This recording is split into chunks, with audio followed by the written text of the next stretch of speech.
So I think we went live. We didn't have an intro. Oh, Yeah, already a thing. oh, I'm so sorry. It already isn't. Oh, listen. Um, the thing just I was gonna sing it. I wanna love you. You should let me love you forever. Forever it takes, takes, takes, takes. Love it. Whoosh. Love it. You guys, welcome to the Melanated Way. I'm Linda. That is Abby. We had a few technical difficulties lately, but we're making it through. We're powering it through. So thank you for being here with us. We are finally wrapping up season 11, episode 20 of 90 Day Fiance, the Tell All Part 2. We made it. Made it, made it, made And it. we're just going to jump right in. What were your overall thoughts, Abby, of part I 2? have so many asides that I want to ask you about. Just questions about being an immigrant and different experiences that people are having. I have some questions that I just want to hear your opinion on some of them. Absolutely. I too have a lot of little side situations that I've been thinking about. I see that my screen is frozen. I may have to jump on my phone again and see what that looks like, you guys, because this is crazy.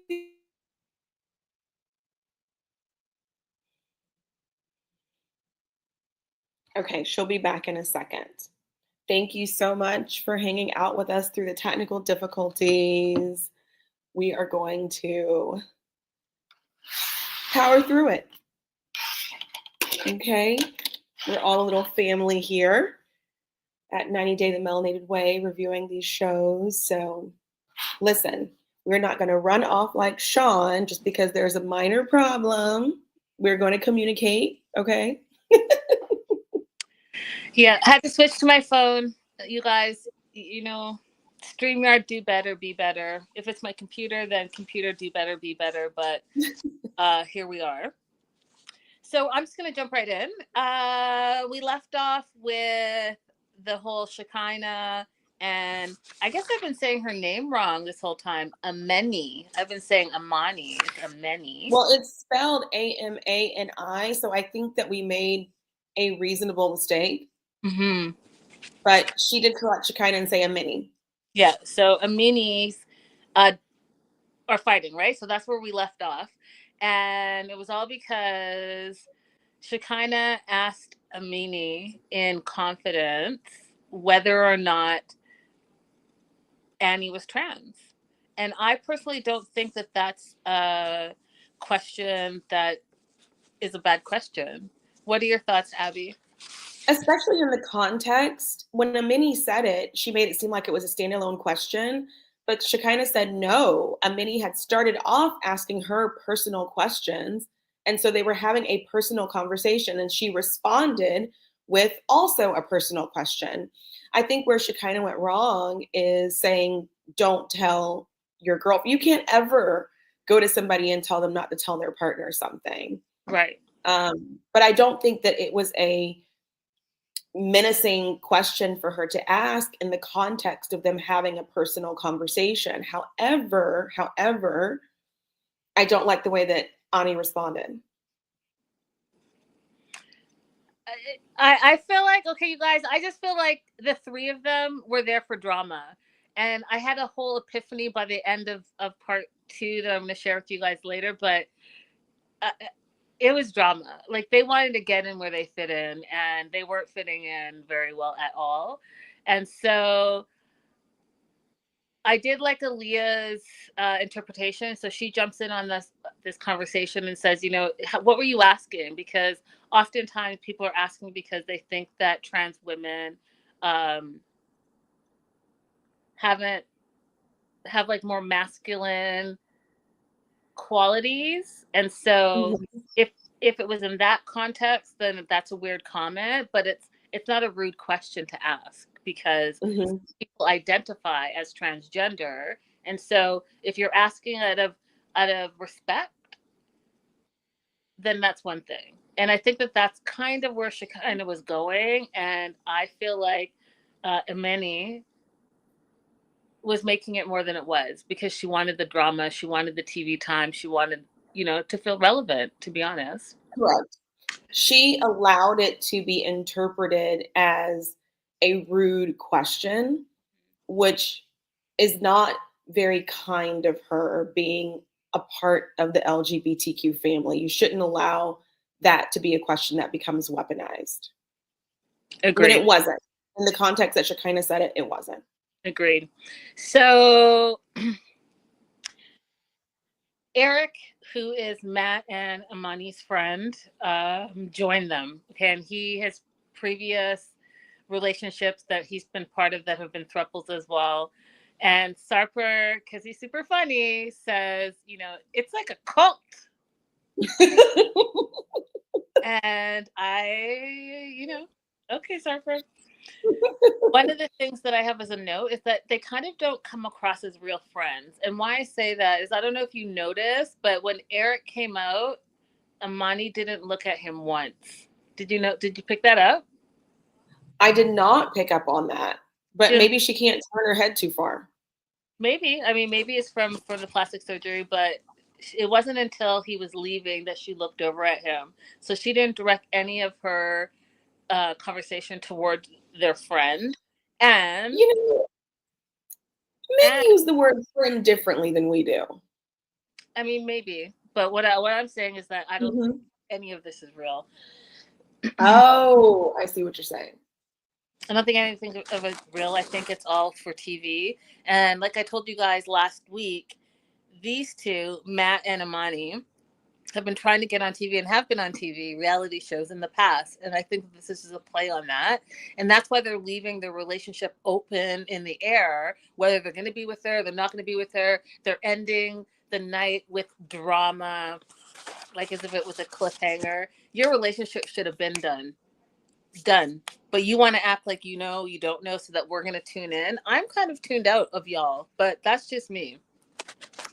I believe you. I'm willing to believe that some of this is manufactured on their part and they just want some kind of reality TV, I don't know, stardom or whatever else reality TV people get because of what she posted on her Instagram. The whole comparing Shekinah to Shrek and making a theme song about it. You're a grown woman. What is that about? Well, so I don't think she's a grown woman. I think that so I was going to save this to the end, but what I really do think that Amani is seeking is not only attention, but to fit in. And it just reminded me of that. You ever have in high school or in elementary school where there was this one kid, there's nothing wrong with the kid, but they were just socially awkward. And so they made everything else awkward. And then because they made everything awkward, they continue to have like run-ins with the other kids because the other kids don't understand like what's happening. That she screams that. The fact that they fought with everyone, they put their business in everyone's business. The fact that she waited at the very end, you guys, and thought that everyone was going to come and have dinner and hang out backstage when everyone's like, no, we're out of here. Like, we're done. But she wanted to hang, and she told Sarper that, hey, we're all here. We're having dinner together. That wasn't something that was going to happen. And then she waited. Her and Matt waited for every single couple, and they're like, bye, okay, bye, okay, bye. And like she was fangirling with Sarper backstage. I was like, oh, I get it. She just really wants to be accepted. She wants to be, in her mind, I think that she sees the other couples as higher in the 90-day franchise, so to speak, like more popular. Mm-hmm. They've been on more seasons. And so they really are reality, quote unquote, stars. And that's what she's trying to attain. But she's doing it, in my opinion, the complete wrong, cringeworthy way. Yeah. Hi, Deborah. Hey, Deborah. Yeah, it's crazy that they're not going to divorce Deborah, though. They really aren't. They're not going to divorce. They're not going to go and marry Annie. It's all foo-foo. So the other thing that I didn't like, and I would love to have your take on it, was something else that really shined to me in this episode was how Amani not only was they showed how Amani was talking crazy to Annie and saying all those messy things in the flashback that they did, and how, like, mean girling it and throwing the fact that an exotic dancer in her face, all of that. And Amani makes Annie explain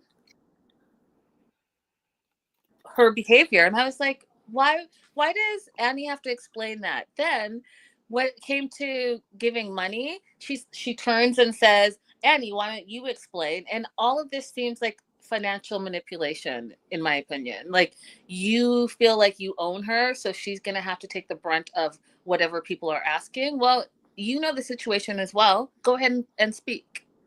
Do you see what I'm saying? Mm-hmm. Correct. What were your thoughts?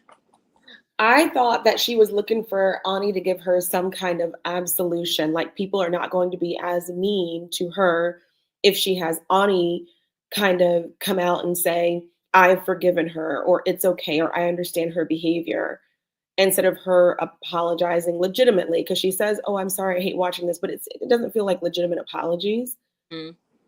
about her behavior. And it's even like, I wouldn't accept an apology from someone who repeatedly does the same thing over and over again.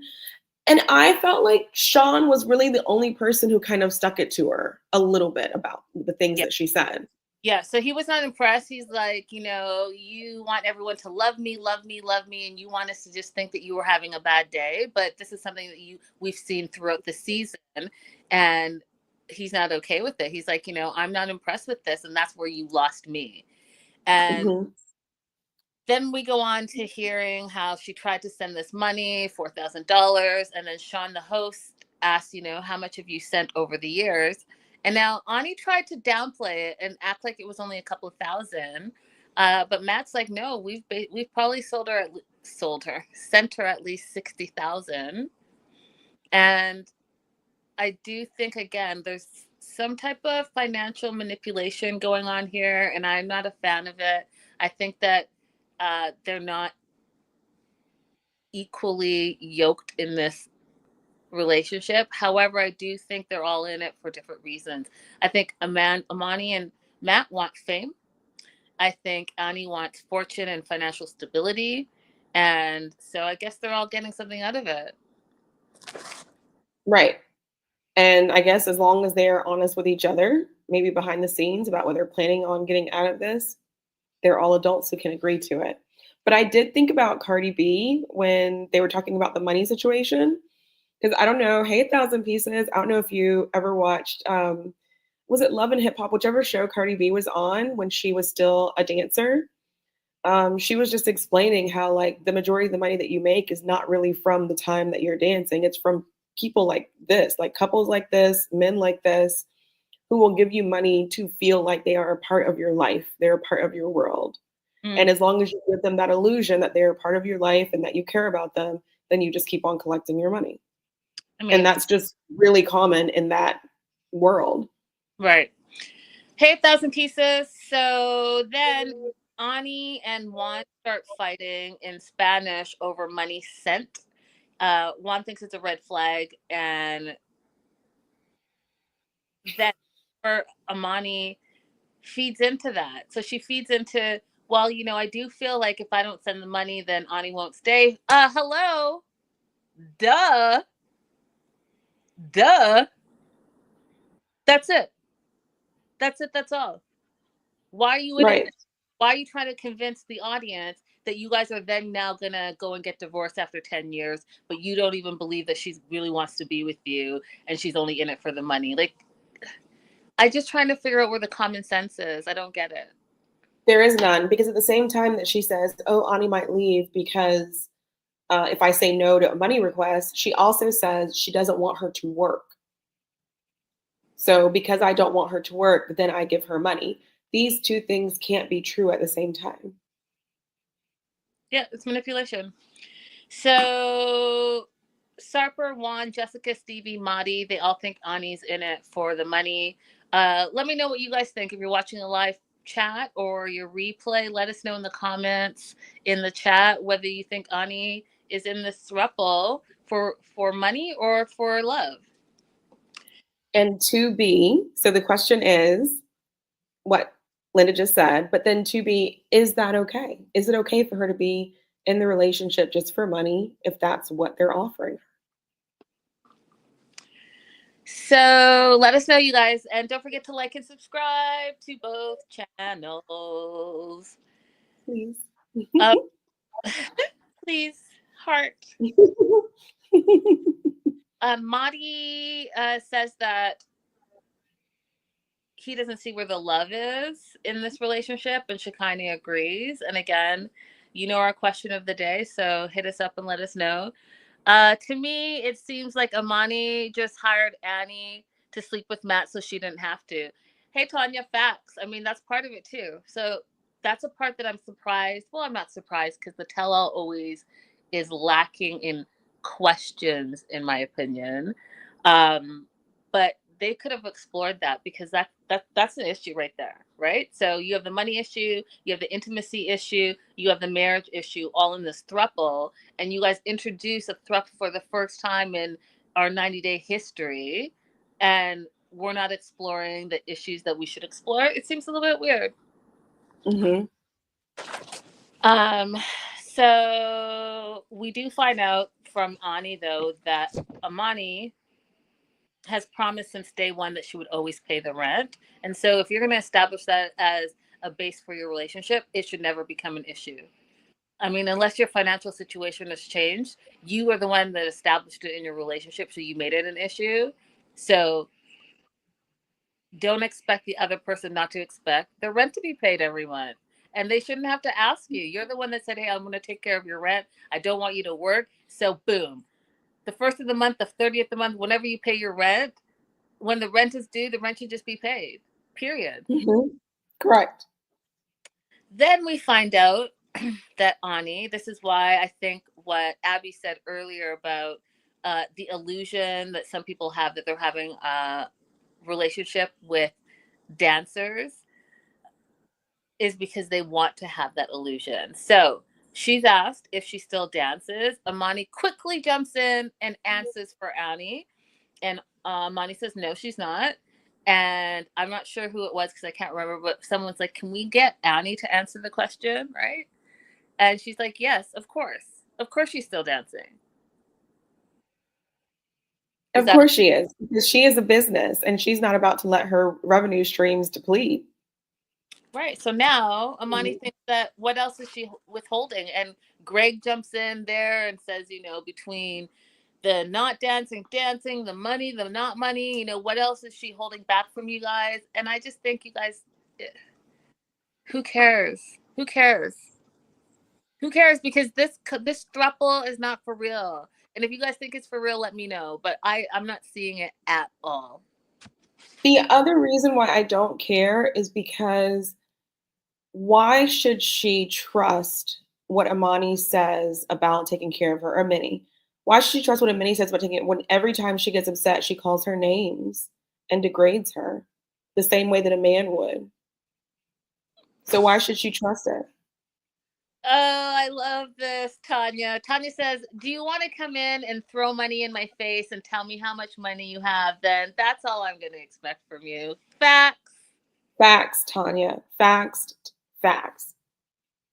Facts. So they're backstage.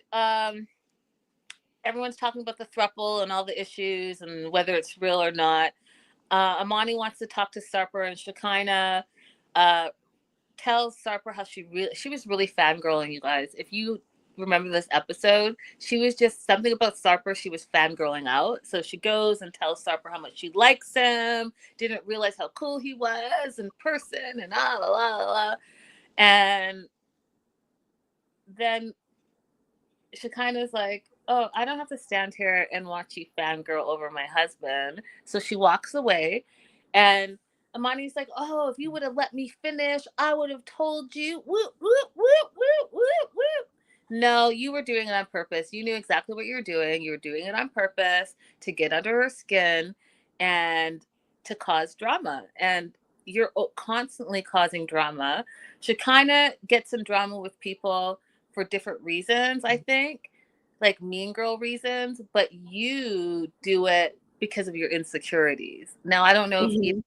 is is you know, they're equal. But what was happening in this situation where you were trying to do a fake apology is not okay. In my opinion, it's just No. not okay. So, Apology does not start with just stand there and be quiet. right. And then I don't, what? and then you flip the script and turn and sit to Sarper and say, I don't know how you do it. I don't know how you put up with your wife. Matt calls Shekinah nasty. Like, why would she believe anything that you were saying when in one breath you're like, oh, I was about to apologize, but then you just flip it and you continue to be nasty. It's very weird. Absolutely not. Absolutely not. You're not going to insult me and then think we're going to sit down and have a civil conversation. This happens to me in court sometimes. The opposing counsel will make all kinds of ridiculous objections. And then at the end, when the case is over, they'll be like, nothing personal. I'm just doing my job. I'm like, it is personal. You chose to do all of that. You Right. chose everything that you did today. That is who you are, and you don't get to escape that. Right. Exactly. Own up to it. I'd rather someone own up to their poor behavior than act like they don't know what they're talking about. Like, what are you talking about? And trying to, it's manipulation. They try to make you feel like, what? And then a simple apology is not really a simple apology because they're not really apologizing. You Correct. know, when someone says to you, I'm sorry you felt that way, they, they're not apologizing. They're acknowledging that No. you felt that way and sorry for you. Yeah. I also don't believe that you have to keep it cordial when you have had differences with somebody. I don't believe in the like, oh, just say hello and move on about your day. We just need to pass each other like ships in the night. Don't fake the funk. You do not have to keep cordial with me. Yeah, don't fake the funk. I rather not. Uh, One of the things we do see behind stage as well is how Shekinah really wants Sarper to stand up for her a little bit more, and I do feel like he should have, and he did towards the end. But what's your take on that, Abby? Should your partner stand up for you when there are disputes? Absolutely. You should not stand there and listen to somebody badmouth me and remain a part of the conversation. And that's just not romantic partners, that's friends too. That's my good friends should not stand there and let somebody say something negative about me and it's okay. Yeah, Like if you're not going to say something, then you need to walk away. facts. Um, Sarper does say that, you know, he really tried to warn Shekinah to not get involved with cast members that you don't know, don't message cast members that you don't know, all of that stuff. And, you know, the 90-day franchise, you guys, it really is a little tight community. And there are like cliques where certain cast members talk to certain cast members and certain cast members don't talk to certain cast members. The whole thing, you know, it is. It's like, Mhm. it's like high school for grown folks.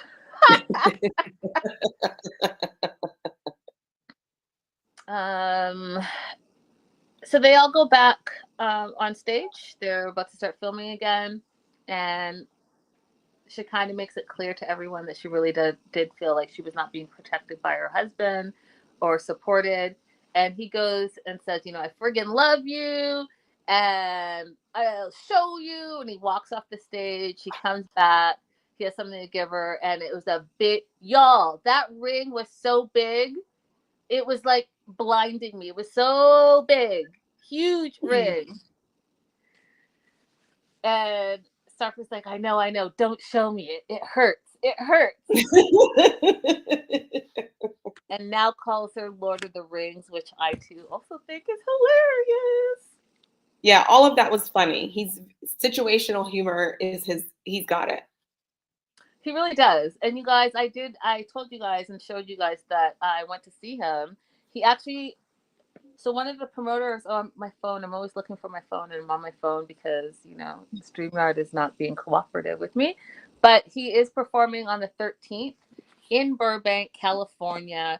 One of the promoters reached out to me, and I'll pop it up on the 90 Day Melanated Way to pages for anyone that's in the California area that wants to go. He's a good show, you guys. And he's one of the headliners, so I'll definitely pass that along. But I have seen him perform, and he is very, very funny. Moving on to Jessica and Juan. There wasn't really anything that was going on with them, really. So David and the boys are good. Uh, Dayton, their son, got a horse named Tess. Super random. They showed us a picture, and then that was all that was said. Living in Timbuktu has been tough on Juan, because what we do learn in this tell-all is that back home, while he was working on the ships, he was also investing in real estate and building apartments and all of that. But he's had to take a hit on that because he doesn't have the money to continue to move forward with that. So he's really, really struggling. He did receive his green card, and is doing small jobs on the corner. Like Thousand Pieces. This is a real throuple. For real. It is for real a real throuple. Doing small delivery jobs here and there, but he really does want to go back to cruising. And we've seen in this episode that Jessica's a little bit more open to him, perhaps, as a last resort, going back and making that type of money. What are your thoughts on that, Abby? I don't think it's a good idea. I understand that he enjoyed the job and he enjoyed the money. But I don't really think, I personally don't think that when you have a small child, well, small children, including her other children, that it's a really functional way to live if other options are available. I don't think that he gets to skip out on being a present and available dad just because he doesn't want to do a different kind of job. That's my opinion. What do you guys think? Let me know. Danielle arrives, and Danielle from 90 Day Fiance, the resort one, not the resort one. She was on Love Paradise, Love Love and in Paradise Yeah, Love to and Paradise. start with. And then she was on Happily Ever After, right? Yeah, and they bring her in because she has a similar background and similar cheating background. Both of their spouses work in hospitality, and the whole long distance of it all. So, as you guys may or may not have known, Johan and Danielle went through a crazy, like, I still can't believe they're back together, but they went through a crazy stuff. And I love Danielle, you guys. I love her. I love that she's direct and honest. But I was even shook by this. Like, I couldn't believe that they got back together. But love is love. And she explains how she was able to move forward once he acknowledged that he hurt her and he apologized. And I thought that was very big of her, because I know for a fact the things that I heard about how he was cheating multiple in multiple ways. I wouldn't be able to get past it. But that's just me. That's just me. You guys already know I told you, like, I cannot forgive and forget like that when it comes to cheating, because I will always think you are that person. And I read something online yesterday, and it rings so true, you guys. Do you know that you're only going to meet this person one time? And even though you're meeting the same person, if you've lied to them, you've cheated on them, you stole from them, and they forgive you, you're not going to meet the original version. You're going to meet the version that had been lied to, cheated on, whatever, whatever. And that person is never going to be the first person you met, Oh, ever. absolutely. And I so, remember reading, yep. Sorry. No, I remember reading a men's thread where it was like, men, give your best advice to other men in the thread. And one of the men said, if you cheat on your wife, she might stay, but she'll never be the same. that's it. So they know it too. Yeah. And so keep that in your minds, you guys, because yes, you can take a person back and whatever works for you and however you feel and all the things, but you're never the same person. And on both ends, you're never the same person, and you don't show up for that person as the same person. It's impossible to do.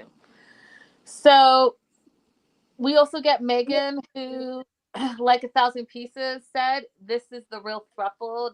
And she even thinks it. She's like, well, I've been there with this relationship since day one.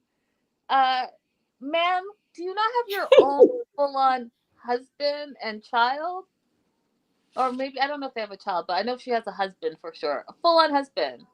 I am sticking to what I told you. Whatever it is, the 10 feet deep, whatever. I know I'm making it worse, but I'm 10 toes in.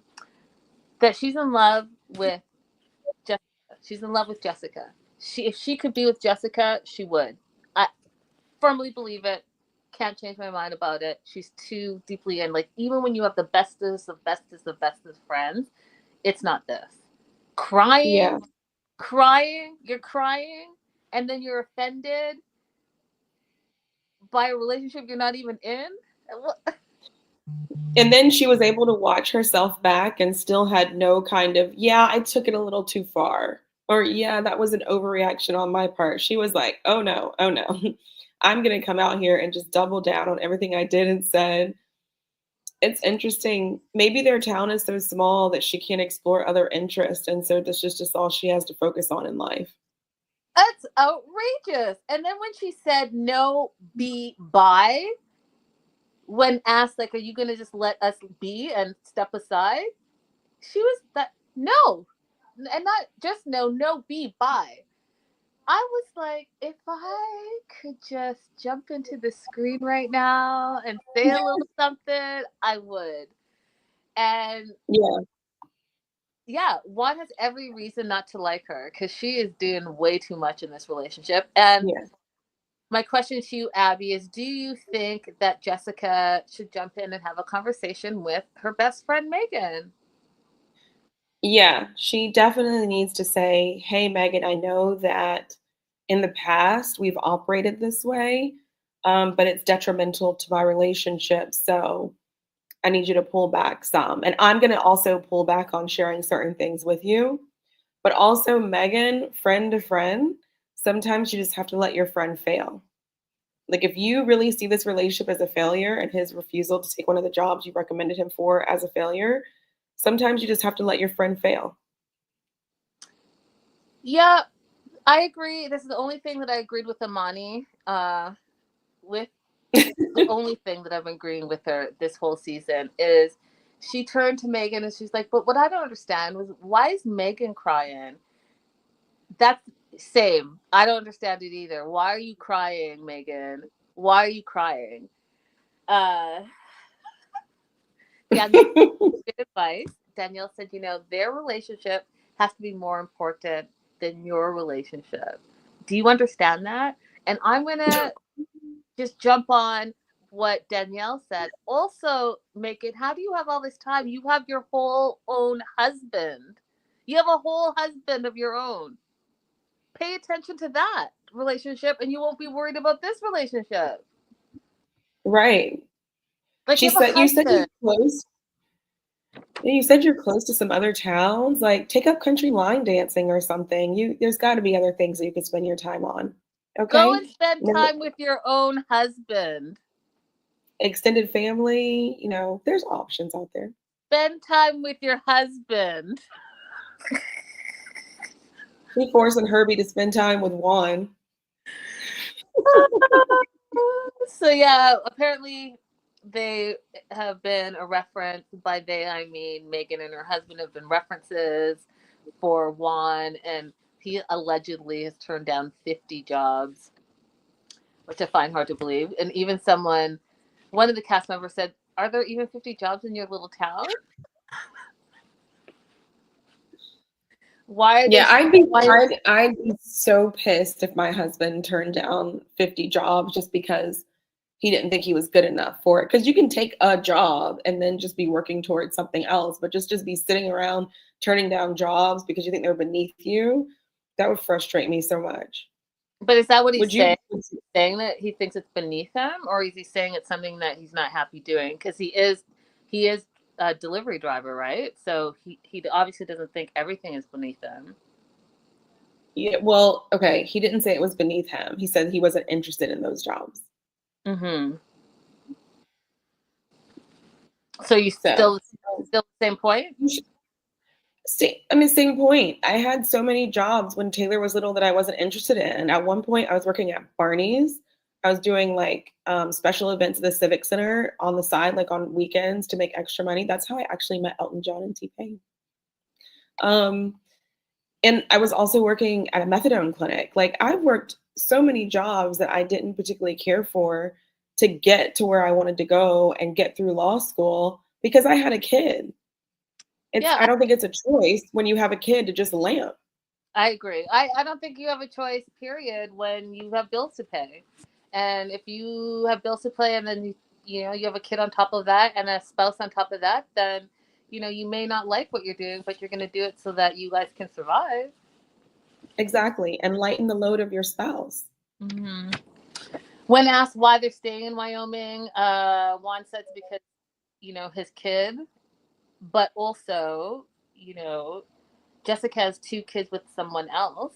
And so that's a whole situation. She can't just pick up and leave because the her ex has partial custody of the children as well. Do you want to speak on that a little bit, Abby, from a legal perspective? Yeah, so it sounds like they have shared custody the way that she described that they split the week. So she would not be able to make a unilateral decision to move to another state. She would have to get permission from the father if she wants to keep, anything similar to the same arrangement. Which, if she moves, it'll have to be like somebody has weekends, whether it's her that has weekends or him that has the weekends. Their arrangement is going to have to change if she moves to another town that's not driving distance to the school away. So it's not up to her only whether or not she moves. And some people would see that as detrimental to the children to even consider that. If they right now, I believe she said that their houses are so close the kids can walk from her house to their dad's house. Hmm. Like to give up that kind of situation for her children to move somewhere else, some people would have opinions about that, of whether that's a good thing or not. A judge might even step in and say, no, I'm not going to allow you to take this kind of action when the kids are so used to this arrangement that's very happy for them. Yep. My next note just says Megan's outrageous. I'll leave that with you because that's all the note says. And Juan does, reminisce about how much money he used to make on the cruise ships. And I didn't know, y'all, I don't know what his job was on the cruise ship, but he's making $900 in tips alone a day. I believe it because, when some of those people are cruising, they're cruising. Oh, absolutely. I totally believe what he said that he makes in tips per day. Why isn't nobody asking why they don't have a door? it was Nobody asked, why it was don't you have a door? it was pre-tips. It's pre-tips, Abby, pre-tips. I Uh want them to have a door on their bedroom. I mean, there's a lot of questions that weren't asked that, I don't know. I don't know who's running the show, but we do find out that he gets a lot of attention online and he does respond to some of his DMs. And listen, y'all, I am not a jealous person at all. But what you're not about to do is, especially if you're on TV, is respond to riffraff telling you that they would do such and such and such if you leave your spouse. Don't respond to that. I get respond to like a fan hello or we love you guys on the show or something like that. But when it's a overt gesture that's disrespectful to your spouse, I think that you should not be responding to that. Your thoughts, Abby? So this is actually my first question to you. I told Linda earlier that I had just some like questions about immigrants in general. So I have noticed that there are certain people, Johan was like this, Michael was like this, who literally think that it is a lack of manners or lack of etiquette if you don't respond to DMs that you receive on Instagram in particular, but I'll say just social media in general. Is that a cultural thing? Mm-hmm. I've Okay. had to I've had to learn my way out of it. I've had to learn my way out of it because first of all, there's just no way I can respond to there's just so you guys know, on the melanated pages, there's just no way I can respond to all the messages. it's just impossible. And I would drive myself crazy trying to respond because, thank you for following, thank you for engaging, thank you for this, all of this stuff.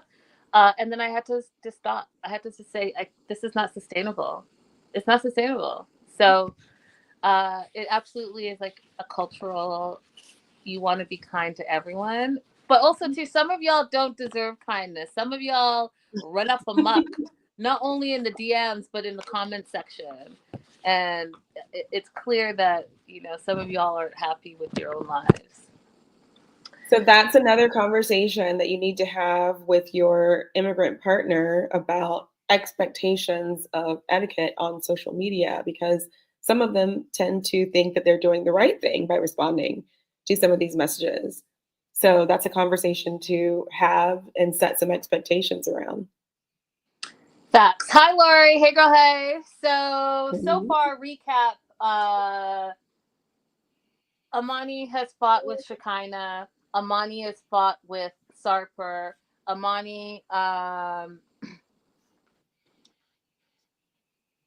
is about to start fighting with someone else as well. Then we have Shekinah and Danielle are about to get into this fight. So they had an online fight, and it stemmed from Danielle reaching out only to Sarper, which is something that we're seeing as a pattern, right? Because Amani only to Sarper, Danielle to Sarper, but reached out to Sarper, wished them luck on their tell-all, and didn't reach out to Shekinah. Shekinah took offense to that. However, Danielle said, I wish both of you well. I just happened to send the message to Sarper. Then Danielle goes on to say that Sarper and Shekinah are paying for press interviews, and they adamantly deny that. Now, is that something that happens? It does, you guys. People get paid to do interviews, and people pay to do interviews. It's all part of press and all of that. So, whatever you believe is happening with Shekinah and Sarper in Hollywood. That doesn't happen. And then Danielle also accuses Shekinah of buying bots online, specifically on Instagram, to leave nasty message and comments underneath her posts. And you know, is that some, would you spend money on that, you guys? I don't know. This seems weird. I wouldn't spend money on that, but as a person who follows Danielle on social media, I love her just the same way that you do, and I enjoy her content. But there are things that she does that I think legitimately she gets her own hate on its own. There are things that she stands for and talks about. Just for one example, she is very big on advocating for immigrants. That is something that will just draw a lot of hate to you. A lot of hate comments that I get on my professional Instagram are people who just hate immigrants. And so, because of the subject matter she chooses to talk about, she's unfortunately just going to draw a lot of hateful comments on her own without anybody having to put someone else up to it. And then she also, like, she's very body positive. She wears whatever she wants to. And there are people, men and women alike, who hate on her for that. So she does draw her own. When she kind of said, you get enough hate all by yourself, I was like, that is true. Danielle gets a lot of hate. She's a great person. But when you choose to stand for something, you draw out people who are hateful. It's a very, very good point. Thanks for sharing that. So Danielle and Shekinah, no love lost. They were asked if they feel like they should apologize to each other, and they both adamantly denied that request. Go backstage, and now this was so weird to me. Madi all of a sudden took offense to Danielle, and all over these press interviews, and I was like, "What do you even know about it? You've been here for 5.5 seconds. Yeah. What do you I even was have?" like, there's got to be some kind of like interpretation that we don't know about that happened in this situation, because why does he care? Not just why does he care? He got so riled up, and then literally confronted her, was finger pointing in her face, and she was like, "You better cut that out." Everyone started freaking out. And then he's like, not only was he mad about the press interviews, he was like, "You were attacking Shekinah." Well, Shekinah's not even in the room. I haven't even to interact once. So what are you up in arms about exactly? It was weird. It was So incredibly bizarre. yeah. So I'm just confused. Why? What are you so upset about? And that should have been a question that was asked because it just didn't make any sense. I don't know if he felt like he had to have his 5 minutes of drama. I don't know, but it was super just random. Sarper hears Danielle talking about Shekinah backstage, and he finally comes to Shekinah's defense and is basically like, "Stop talking about my wife," and goes on to say that Danielle's the most hated cast member, which I will have to disagree with. I do not think Danielle is the most hated cast members. I can list some hated cast members. Danielle is not one of them. Okay? Danielle is not a most hated cast member at all. There are way more hated cast members, y'all. And if you don't know that, then you haven't been watching since day one.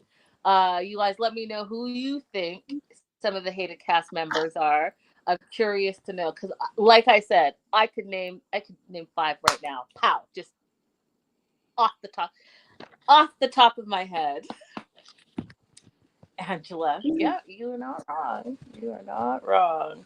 So everyone's yelling at everyone, and my favorite, Big Ed, Angela. See how quickly that went, y'all. You see how quickly that went.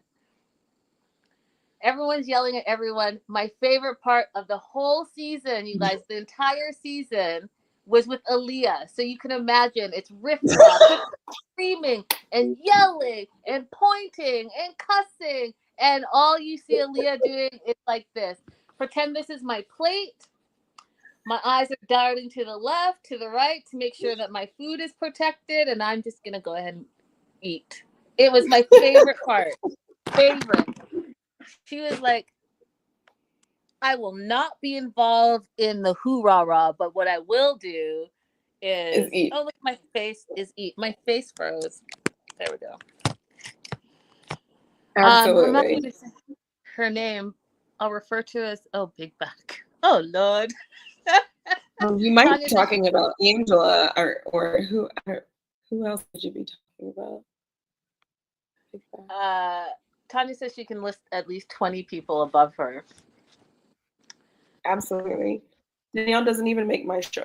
I wouldn't even put her anywhere near the most hated people in 90 Day Fiance universe. No, it's not true. Nowhere near. No, it's not true. The other person. Sorry? No, I think she's more beloved. She'd be like if you were doing a scale with like the most hated over here and like the most beloved, I think she'd fall more on the beloved side. Mm-hmm. The other girls that had me giggling were the 2 black girls. So here's the thing, okay? Mina, I loved how she kind of stayed out of all the drama and left it kind of to her own. And Joan, although I hated her attitude this whole tell-all, I did notice that she backstage was just like, I'm not getting involved in whatever this brawl is. Thought that was funny as well. Moving on to Mark and Mina. They are living in Boston currently, and Mina is loving it.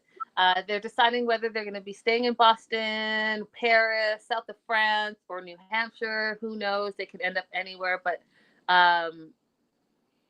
their first priority really is uniting their family. Now, Sean, for the first time, addressed some online rumors, and I thought it was interesting that it was with Mina that she decided that she was going to address the online rumors. So, online, the allegations were that 8 years ago, Mina was an exotic dancer, and that's how she met Mark. And she's like, you know what? It's true. I was a dancer. We didn't meet in a club though, but I was a dancer when I met him. So she made it clear that yeah, that's happened. What we do find out as well is that everyone's a dancer. Everyone's a dancer. So Mina was a dancer in Exotic Club. Mark used to be a bartender in Exotic Club. Sarper, we already know, was an exotic dancer, aka Alex. Random, weird, such a. Mina's stage name was Divine, and I thought it was funny because she was using her cousin's name as her AKA. Annie, we know, is a dancer, and Ade is her stage name. Then, of course, because Matt and Amina cannot be left out of anything, Amina says, "Oh, and guess what? Matt used to be a dancer too. He used to go by the name of Hudson." Do I believe it? Not 100%, because, I don't believe it. Do you guys believe it that Matt used to be an exotic dancer? I'm going to need to see some photos. I mean, I can believe it, but I can also understand why you doubt anything that they say. Yeah, because I feel like, listen, they want to get in where they fit in, you guys, and I just think it's sad. I just looked at them like, oh, you two are the sad little couple that just want to fit in, and no one wants you to fit in because you guys are also weird and mean. Mm-hmm. We find, oh, and then Jordan comes out. Now, when I tell you that Jordan was doing the worldwide apology tour, I think that Jordan saw how the fans were reacting to how she was mean girling and just overall being nasty to Mina. And she saw this online, so that by the time that she came to the tell-all, she switched it up. I was like, is this the same girl? She's trying to be super soft. She's trying not to be confrontational. She fixed her face, all the things. Um, they acknowledged how she bullied Mina about the baby, about the green card, being there just for a green card, about the house, wanting the house, about the money, wanting all of Mark's money. And then she literally said her biggest issue was with them having a baby. And I just find that kind of disgusting. That's your sister. So to me, you're just still thinking about yourself. Mm-hmm. Right. Because she's like, it would be awkward for us to be pregnant at the same time. Girl, nobody's thinking this show is not about your life. That's it. That's it. So And when I said this show, I'm not talking about 90 Day. I'm talking about their actual, like, their life is not about your life. their relationship is not your life. They're both grown. Exactly. They can do what they want, and it has nothing to do with you. You want to have a baby, and she wants to have a baby at the same time. Oh well, that's life. It's not necessarily Exactly. fit into the parameters that you want it to fit into, nor should it have to. But we do find Right. out. Mm-hmm. Now, your father decided to have a relationship with someone who said beforehand that she wanted more kids. It wasn't a surprise to him to have this information. That's right. Jordan does So, admit he was quick to judge Mina, and Mark also takes responsibility for creating the situation because he did play both sides against each other, and so I thought that was big of him to actually step up and say, "Yeah, I'm part of the problem as well." Jordan then on national TV apologizes to Mina, but on the flip side, when Mina is joking. So no, Mark is joking. Mark says, "Oh, I'm glad to hear that because Mina is pregnant." Jordan, they zoom to Jordan's face so quickly, you guys. And when I say her face fell, her face fell. She was not happy. And then Mark's like, "Oh, just joking." So you could tell that the apology that she quickly gave was not from a real place, y'all. right. So we find out that she just got her green card, and they are now gonna in the next couple of weeks go and see Clayton. She hasn't seen Clayton in 11 months because you can't leave the country until you have your paperwork. So she did. Well, let's speculate a little bit here Can I just finish because my once, thought? Can I just finish oh, my one thought? Sorry. So one of the things is she hasn't seen Clayton in 11 months, and then I do also want you to pick up or elaborate on whether or not they're going to be able to bring him back, because that's what they think that they're going to do. so I was surprised when they said that she hasn't seen him in 11 months because when you put in your application for your green card, you can also put in an application for a travel permit so you can travel while your green card is processing. So the decision to wait until she got her green card to go see her son, I want to speculate why would they do that as opposed to requesting the travel permit and then traveling while the green card is pending? Because they could have done a 2 week trip to go visit him easily if they got the travel permit. Why would they choose not to? Mm, good question. That was interesting to me because she misses him so much. Why not, quick take a quick jaunt over there? And He's then, financially capable. yeah, That it's a good. was yeah, I didn't really understand that.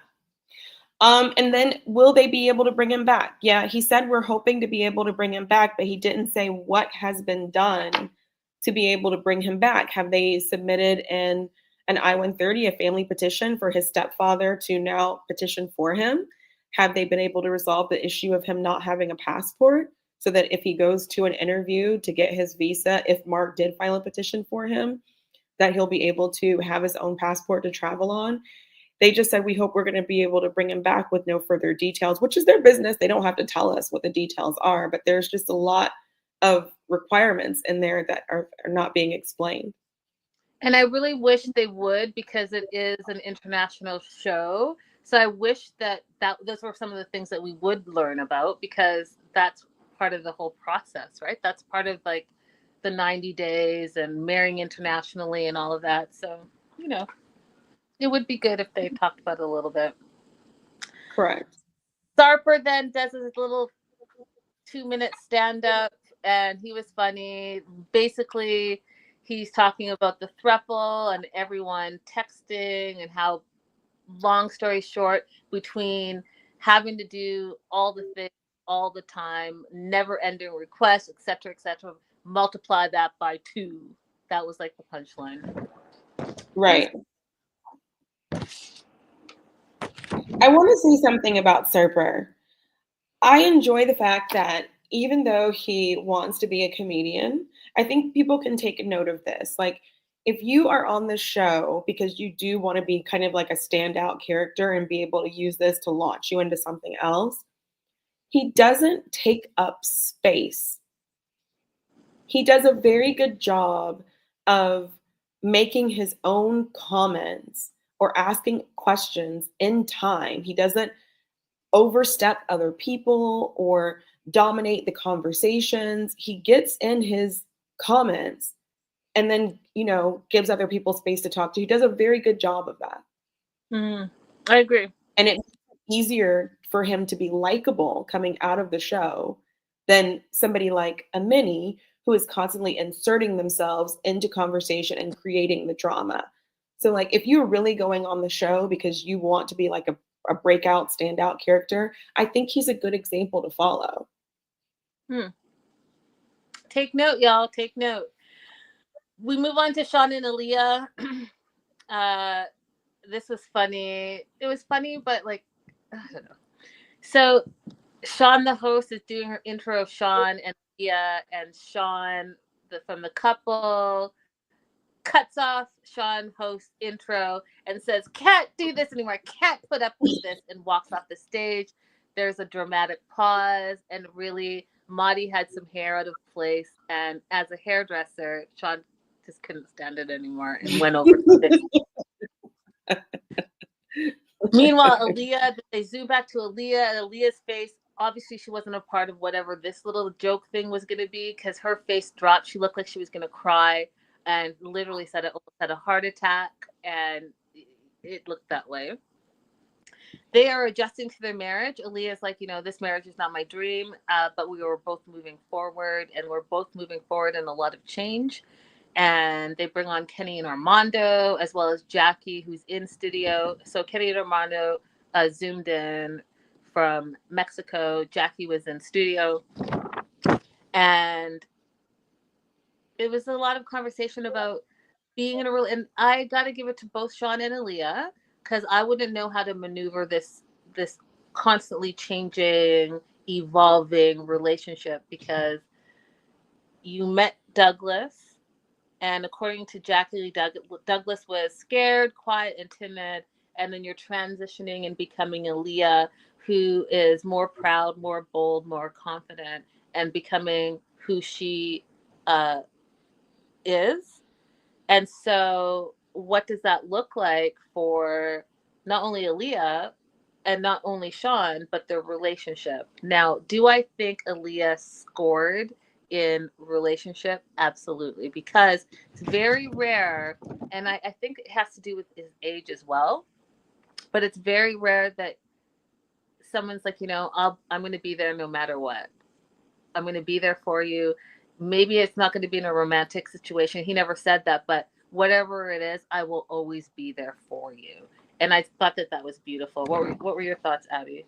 I thought so too. So my read on Sean during this conversation was different than in the past. I thought Sean was being flighty and non-committal, but my read on him in this episode was, oh, he doesn't want to say yes or no because he wants to give Aaliyah space to make her own decision about her body without his influence. And I didn't see it that way before. Yeah, I'm glad that he shared that, because that's something that stood out to me as well. That's why I was like, she really did luck out in a partner, because I don't know if there are people that are that self-aware, right? Most people are selfish and are like, this is what I want, this are my needs, what I got to do, and want you to work around that. And he realized that even his words are influential in his relationship, which uh, Correct. was great to see. However, he, did he stumble? Yes, he took his honeymoon without Aaliyah. He left her for a month. Went to Florida and the Dominican Republic, and Aaliyah thinks that Sean did that because he was mad, and he still was mad about the wedding and her being 2 hours late for the engagement and then an hour and 45 minutes late for the wedding. He was just fed up. But also, Abby, if she didn't have her green card at that, you answered that, she could have gotten a The travel. travel permit. Mm-hmm. Or he could have just vacationed somewhere else. You know, there are places in the US that you can vacation. Well, he was in Florida, so he was in the U.S., right? Yeah, and then he went to the Dominican Republic. Okay, you could have just hung out in Miami. Um, Becca, Correct. I agree he's with a good that. partner in that respect, but doesn't know if what they have will always fall under the heading marriage. You're right. You're right. It's definitely a evolving relationship. It's already questionable now because if they're not being, they call themselves having an open marriage, right? But they're not being intimate with each other while Sean is having other partners. So, like, legally, they are married, but most people would probably not define that as a marriage. I mean, it. Y'all already know what I think. So listen, you, you already I know what I. think it falls more under, like, I'll be really honest, and I actually, when people get married for the sake of immigration, I actually don't really care. But I think this is one of those situations where if there was an option for Aaliyah to live in the United States where marriage was not required, then that would have been a better situation for both of them. And he could have continued to be supportive of Aaliyah and whatever changes that she wanted to make, and probably still would have been supportive of those things without having to call this a marriage. Yeah, and I think that they said that, right? Sean actually said, like, if they didn't have to get married, he would have preferred not to have. And I think Aaliyah felt the same way, but this was the only way to get her over here. So, Yeah, that's a really sad limitation on immigration that we have here in the US. hmm. So Sean doesn't know where they're going to land at the end of all of it. But like Abby put so well earlier, her body, her choice, and Sean doesn't want to answer uh, or influence any of her decisions. So he's not giving an answer about where and what she should do and where they end up, because quite frankly, he doesn't know. Um, it ends with Aaliyah reading a really beautiful text that she pre-wrote, because when she gets emotional, she can't get her words out as articulately as she would like. And when I say I was in tears and that whole room was in tears, even the Hardys in the room, they were all in tears. That little message, John, really had everyone welled up, and it was really quite beautiful. And at the end, um, when she said, "I will love you in all my versions," I was just like, "That's it. And it's a wrap, y'all. That's all it needed to be, was a wrap like that." Go backstage, Amani again. I know I'm saying her name wrong. Amini is fangirling Sarper again, and it was just cringe. It was so cringe, you guys, because you could just see the little desperation of wanting to be accepted and acknowledged. And she wants everyone to hang out still. And I talked about it at the top of the show. Same thing. Everyone's leaving. Jessica and Juan were the first to leave. And I laughed because Jessica Jessica was like, "No, I'm out. I'm going to my babies. Peace out. This was fun. We're out of here." Even if Juan wanted to hang out, he was not about to hang out. Jessica's like, "Peace out." Then Sarper and Shekinah left and said goodbye to everyone except for Matt and Amani. And Amani was trying to say goodbye to them, and they just kept walking. And she like turned around all stunned. But I hate the fake the funk people, y'all. Don't fake the funk, right? Exactly. We did not get along this whole episode, and you're then going to pretend and want to say bye and hug, hug, kiss, kiss. No, don't fake the funk like that. And that's what I'm trying to say. Like, she rubs people the wrong way. Stevie and Madi left, and Amani rushes to say goodbye, and Stevie was not having it. Same thing. But you were just back here talking crazy to me and pointing and saying all the things, and now you want to. Nah. Stevie's like, "Peace out. We're good." I love that. Stevie was like, "We don't need to do that." Yep. Joan and Greg were leaving, and again, Matt and Amani were right there, but Joan and Greg stopped and said goodbye to them.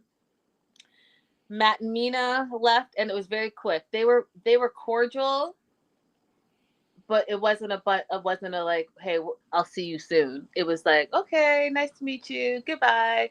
And then finally, and Sean left, and again, it was a short like goodbye. Last, Matt and Amani still sitting there in their slippers, trying to like kick it. Like, "Oh, maybe this is the last time we're going to be backstage. I want to soak it all up. Maybe the cameras will continue to roll on us." But then this was made me laugh. A producer, as soon as they finally see, because the producers can't leave, right? They're there, but they're also in charge of talent. So you got to wait till all your talent is situated. It's a whole thing. Finally, they're leaving, and that producer jumped out and was like, "Bye," kind of like, "Bye, you see ya." And of course they're leaving with drama, because as she's walking out, Amani's now complaining about Annie again and what she said on the tell-all, and whether or not she can trust her. Ridiculous. Yes, Becca, I think they did stay past closing time. Okay. Don't invite them over your house. They don't know when to leave. They don't take context clues. Yeah, you got to go. You don't got to go home, but you got to get out of here. All right, you guys, we finally made it through season 11 of 90 Day Fiance. We are going to jump right into, Abby, you want to tell them? Yes, you guys, there is a new season of Match Me Abroad. So we're going to start that on Friday. Match Me Abroad Friday. We're doing that new season. So come through and check it out, you guys. And until then, next time, bye. Hopefully, you guys pray that StreamYard will start working properly again, so we won't have all these technical difficulties. Bye, guys. Bye-bye.